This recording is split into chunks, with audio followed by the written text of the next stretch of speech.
اعوذ باللہ من الشیطان الرجیم بسم اللہ الرحمن الرحیم السلام علیکم ورحمۃ اللہ وبرکاتہ۔ جی ویورز، کیا حال چال ہے؟ امید کرتے ہیں کہ آپ سب خیریت سے ہوں گے اور اللہ تعالیٰ کے فضل و کرم سے ٹھیک ٹھاک ہوں گے۔ آج ایک نئی ویڈیو لے کر آپ کی خدمت میں حاضر ہوئے ہیں اور آج کی ویڈیو کا ٹاپک ہے حضرت بلال رضی اللہ تعالیٰ عنہ۔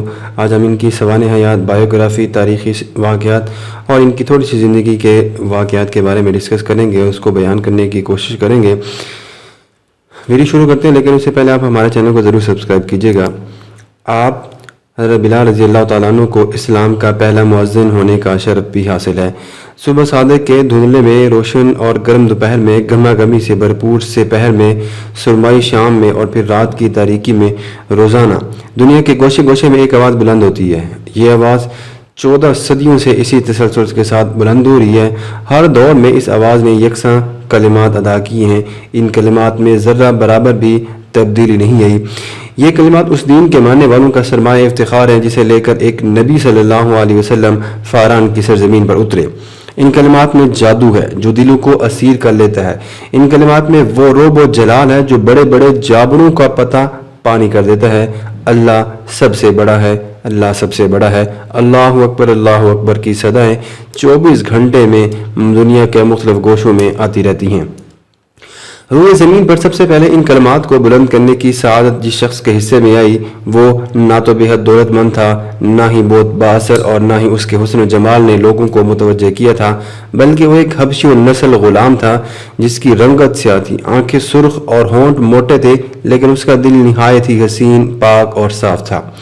حسین دل والے یہ غلام جنہیں اللہ تعالیٰ نے عزت و شرف کی بلندیوں پر فائز کیا، حضرت بلال بن رباح رضی اللہ تعالیٰ عنہ تھے۔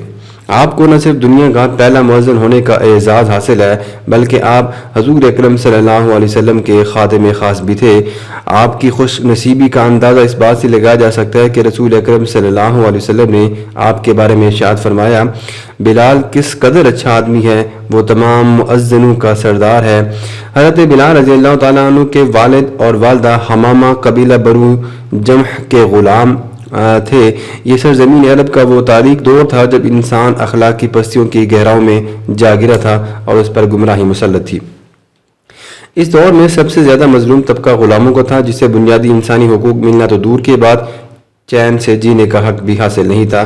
رب کائنات نے جب اپنے پسندیدہ بندے حضرت محمد صلی اللہ علیہ وسلم کو نور نبوت سے آراستہ کیا تو اس وقت حضرت بلال رضی اللہ تعالیٰ عنہ کی عمر تقریباً 28 سال تھی۔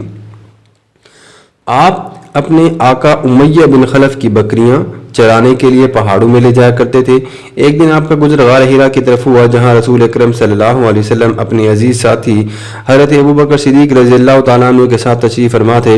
حضور اکرم صلی اللہ علیہ وسلم نے ایک حبشی نوجوان کو بکریاں لے جاتے دیکھا تو اسے بلایا اور فرمایا، میں اللہ کا رسول ہوں، تمہاری اسلام کے متعلق کیا رائے ہے؟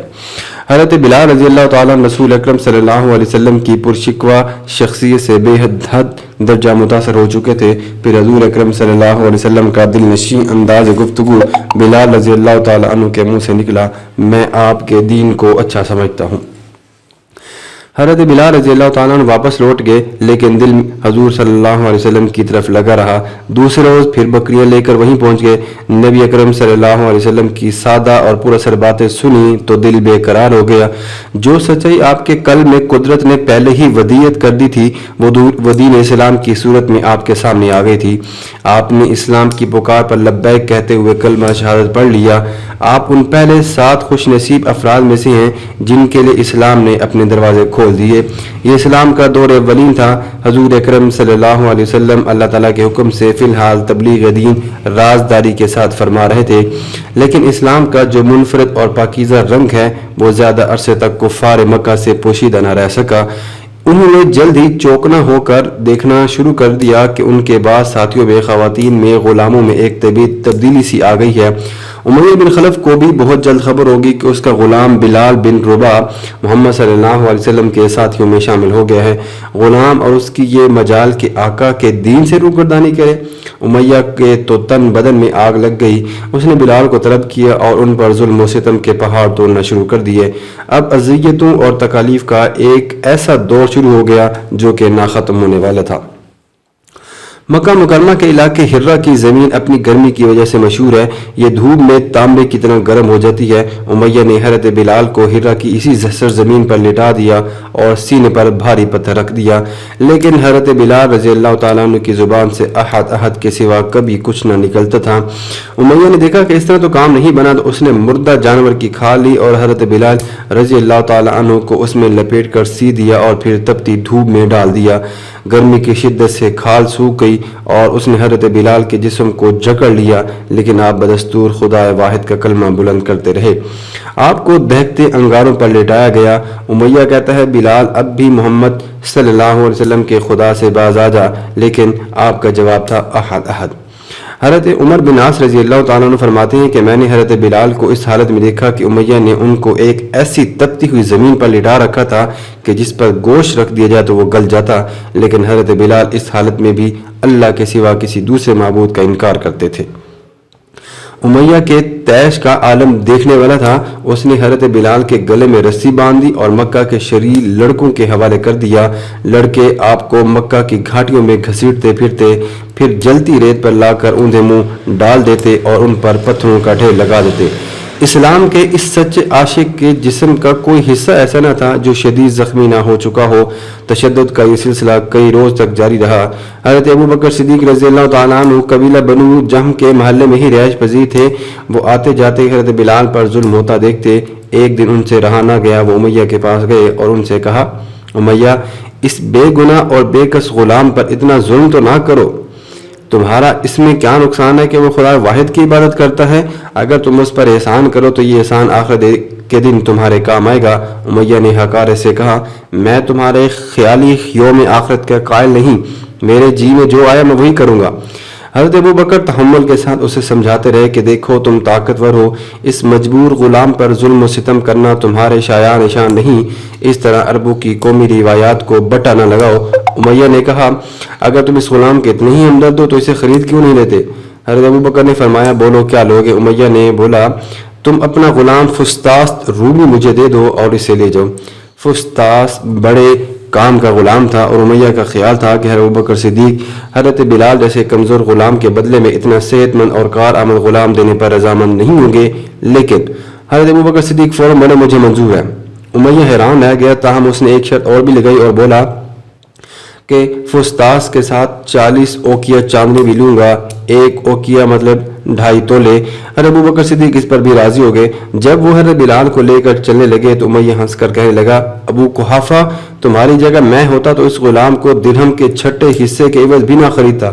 حضرت ابوبکر نے فرمایا، امیہ تم اس غلام کی قدر و قیمت سے واقف نہیں، مجھ سے پوچھو تو یمن کے بادشاہ بھی اس کی قیمت کے مقابلے میں بہت کم ہے۔ یہ کہا اور حضرت بلال کو آزاد کر دیا۔ رسول پاک صلی اللہ علیہ وسلم کو جب یہ خبر ملی تو آپ صلی اللہ علیہ وسلم نہایت خوش ہوئے اور ابوبکر صدیق سے فرمایا، مجھے بھی اس میں شریک کر لو۔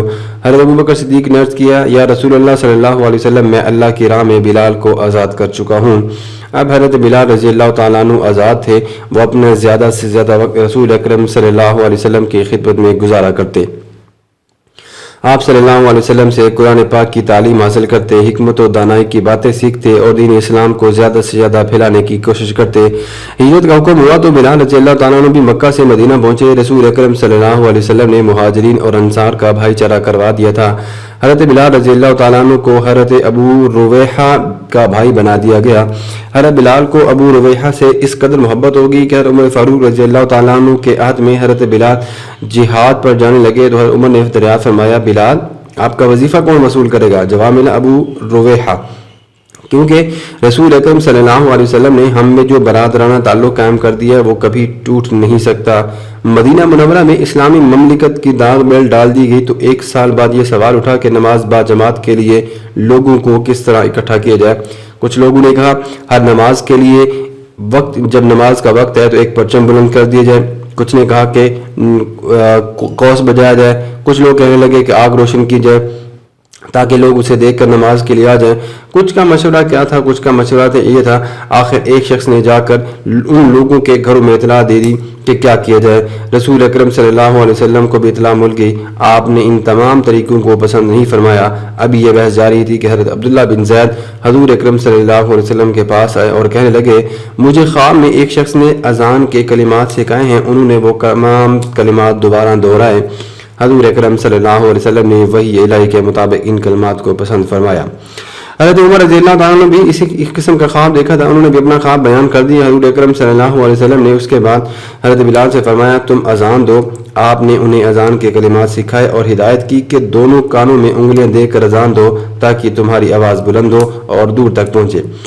مدینہ کی فضاؤں میں نغمہ توحید گونج اٹھا اور حضرت بلال کو اسلام کے پہلے مؤذن ہونے کا شرف بھی حاصل ہوا۔ حضرت بلال رضی اللہ تعالیٰ عنہ کی آواز میں وہ لحن، وہ جادو تھا کہ جو آپ کی اذان سنتا مسحور ہو کر رہ جاتا۔ جب نمازی آ جاتے تو حضور اکرم صلی اللہ علیہ وسلم کے دروازے پر جا کر نہایت ادب سے کہتے، اے اللہ کے رسول صلی اللہ علیہ وسلم، نماز تیار ہے۔ مدینہ منورہ میں مسجد نبوی کی تعمیر ہوئی تو اس کے ایک سرے پر ایک چبوترا بنا کر اس پر چھت ڈال دی گئی۔ اس چبوترے پر نبی اکرم صلی اللہ علیہ وسلم کے وہ تمام صحابہ کرام رہنے لگے جو تمام وقت رسول اکرم صلی اللہ علیہ وسلم کی خدمت میں رہنا چاہتے تھے اور علم حاصل کرنے کے خواہشمند تھی۔ ان اصحاب کو اصحاب صفا بھی کہا جاتا ہے، عربی میں چبوترے کو صفا کہتے ہیں۔ حضرت بلال رضی اللہ تعالیٰ عنہ بھی انہی اصحاب صفا میں سے ایک انسان تھے۔ حضرت بلال رضی اللہ تعالیٰ عنہ تمام مشہور غزوات میں شریک تھے، مثلا غزوہ بدر میں آپ نے امیہ بن خلف کو خود ہی ہلاک کیا جو کہ اسلام کا بہت بڑا دشمن تھا۔ حضرت بلال رضی اللہ تعالیٰ عنہ فتح مکہ میں حضور اکرم صلی اللہ علیہ وسلم کے ساتھ تھے۔ حضور اکرم صلی اللہ علیہ وسلم خانہ کعبہ میں داخل ہوئے تو آپ نے حضرت بلال کو کعبۃ اللہ کی چھت پر کھڑے ہو کر اذان دینے کا حکم دیا۔ حضور اکرم صلی اللہ علیہ وسلم کے وصال کے بعد حضرت بلال نے خلیفہ اول حضرت ابوبکر صدیق سے درخواست کی کہ میں راہ خدا میں جہاد کرنا چاہتا ہوں۔ حضرت ابوبکر صدیق نے انہیں یہ کہہ کر روک دیا کہ مجھے تمہاری ضرورت ہے۔ حضرت عمر رضی اللہ تعالیٰ عنہ جب وہ خلیفہ بنے تو حضرت بلال نے جہاد کی خواہش ظاہر کی۔ حضرت عمر نے بھی روکا لیکن آپ کے اصرار پر اجازت دے دی۔ چنانچہ حضرت بلال شام کی جنگوں میں شرکت کے لیے روانہ ہو گئے، بیت المقدس کی فتح میں شریک ہوئے۔ 16 ہجری 637 عیسوی میں جب حضرت عمر فاروق رضی اللہ تعالیٰ عنہ شام چلے گئے تو جابیہ میں حضرت بلال نے ان کا خیر مقدم کیا۔ حضرت عمر نے ان سے کہا، اے ہمارے سردار بلال، اسلام کے قبلہ اول پر توحید کا پرچم لہرایا ہے، اس باعظمت موقع پر آپ اذان دیں تو ہم آپ کے شکر گزار ہوں گے۔ حضرت بلال رضی اللہ تعالیٰ نے اذان دی۔ برسوں بعد وہی آواز بلند ہوئی جو مدینہ کی گلی کوچوں میں سنائی دیتی تھی تو ضبط کے بند ٹوٹ گئے۔ حضرت عمر رضی اللہ تعالیٰ عنہ ہچکیاں لے لے کر رونے لگے۔ حضرت ابو عبیدہ اور حضرت معاذ بن جبل کا بھی یہی حال تھا۔ حضرت بلال رضی اللہ تعالیٰ عنہ نے خلیفہ ثانی حضرت عمر رضی اللہ تعالیٰ عنہ سے درخواست کی کہ انہیں اور حضرت ابو رویحہ کو شام میں مستقل رہائش کی اجازت دے دی جائے۔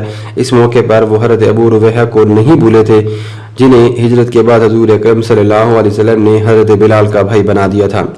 حضرت عمر نے یہ درخواست قبول کر لی۔ ایک دن حضرت بلال رضی اللہ تعالیٰ عنہ نے حضور اکرم صلی اللہ علیہ وسلم کو خواب میں دیکھا کہ آپ فرما رہے ہیں، بلال، یہ خشک زندگی کب تک؟ کیا تمہارے لیے وہ وقت نہیں ہے کہ ہماری زیارت کرو؟ یہ خواب دیکھنا تھا کہ حضرت بلال تڑپ اٹھے، فوراً مدینہ گئے، روضہ رسول صلی اللہ علیہ وسلم پر پہنچے تو آنکھیں اشک بار ہو گئیں۔ رسول پاک صلی اللہ علیہ وسلم کے نواسوں حسن و حسین کو سینے سے لگا کر پیار کیا۔ دونوں نے اذان کی فرمائش کی، آپ یہ فرمائش نہ ٹال سکے۔ مسجد نبوی سے جب روح پرور اذان بلند ہوئی تو عورتیں تک بے قرار ہو کر گھروں سے نکل آئیں۔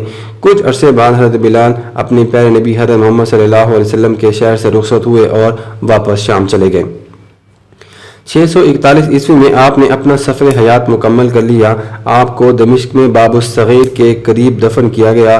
آپ کی وفات کے وقت حضرت عمر رضی اللہ تعالیٰ عنہ آپ کی وفات کی خبر حضرت عمر رضی اللہ تعالیٰ عنہ تک پہنچی تو وہ روتے روتے نڈال ہو گئے، بار بار کہتے تھے کہ ہمارا سردار بلال بھی ہمیں داغ جدائی دے گیا۔ حضرت بلال رضی اللہ تعالیٰ عنہ کو صحیح معنوں میں حضور اکرم صلی اللہ علیہ وسلم کے معتمد سیکٹری کا درجہ حاصل تھا۔ سفر ہو یا قیام، دکھ ہو، سکھ، امن، جنگ، غرض، ہر حالت میں آپ حضور اکرم صلی اللہ علیہ وسلم کے ساتھ ساتھ رہے۔ رسول اکرم صلی اللہ علیہ وسلم بھی آپ کو بے حد عزیز رکھا کرتے تھے۔ آپ حضور اکرم صلی اللہ علیہ وسلم کے گھر کے کاموں سے لے کر امور مملکت تک کو